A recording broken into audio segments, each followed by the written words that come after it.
had a little bit of money. I prayed about it, and the thought came to me, if I was to go over to the three-way thrift store on Central in Chino, just north of Chino Avenue, that they would have what I needed. The next morning, I went over to the three-way thrift store, and I walked over to their section where they had automotive supplies, and they just happened to have one set of snow chains, exactly the right size to fit my vehicle. And that day, they were having a 50% off sale. And it was also Senior's Day, so I got an additional 20% off of that. Now, that might not seem like such a big deal either, except the chains had a $20 price tag on them. 50% is 10, 20% off is 8. And I just happened to have $8 in my wallet. Wow. And a little bit of change in my pocket to cover the tax. Yes. So that, there was a movement back in the 70s that might have carried on to the 80s where people were saying God is dead.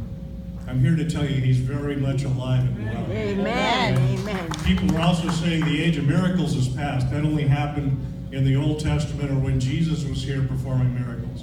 No, that's not true. Because there's a better miracle coming after what I just described. Amen. I told everyone that we would get together up in the church parking lot on Founders Drive at the old community center, Chino Hills Community Center, and I would show them how to install the snow chains.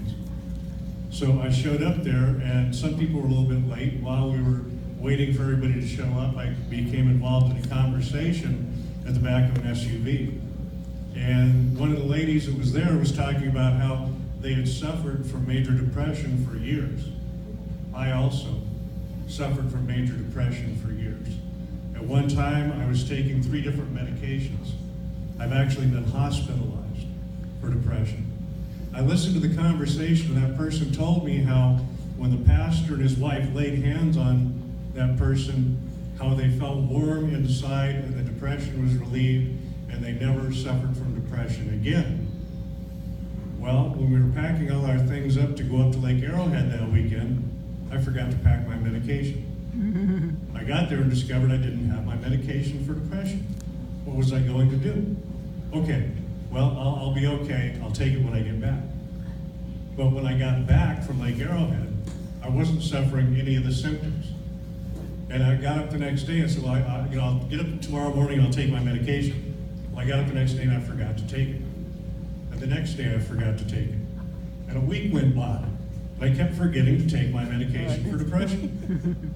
And that was several years ago. And I talked to that person and asked them, what should I do? And they said, well, you've been healed. Throw your medication away. And I did. Now, if there's anyone else sitting in this audience who might suffer from depression, I'm not telling you to go home and throw away your medication. Work with your doctor. But believe, and again, it's by faith, by grace through faith, that we are healed or things occur in our lives. As Pastor said earlier today, that lady could have sat home. She could have done nothing, and she would have received nothing. I could have believed I would have found a set of snow chains and said, well, no, probably not. I'm just being silly. And what would have happened? I could still be taking medication today and suffering from depression and hardly wanting to get out of bed. But that's not the case. So what I'm here to do today is say that the Lord is alive and well. Amen. And miracles are happening in everyone's life today if we have the faith and we take the action. Going to the story of Jesus and the blind man, when he was talking to the disciples asked, who sinned that this man was born blind? He did or his parents? And Jesus' response was neither. But he was born blind to show the glory of God. And when Jesus spat on the ground and made a paste and rubbed it in the man's eyes and said, no, go wash at the pool of Siloam and you will be healed. The blind man could have sat there and said, well, hey, what's up, Jesus? You could just lay hands on me and heal me. Why you got to spit in the ground and put it in my eyes? Well, I'm blind. How am I going to get to that pool? I don't know. I'm a blind man. How am I going to get there? But no. We have to do our part. And that man received the blessing from our Lord and Savior, Jesus Christ. And then he took it upon himself to take the action necessary to complete the blessing and receive the miracle.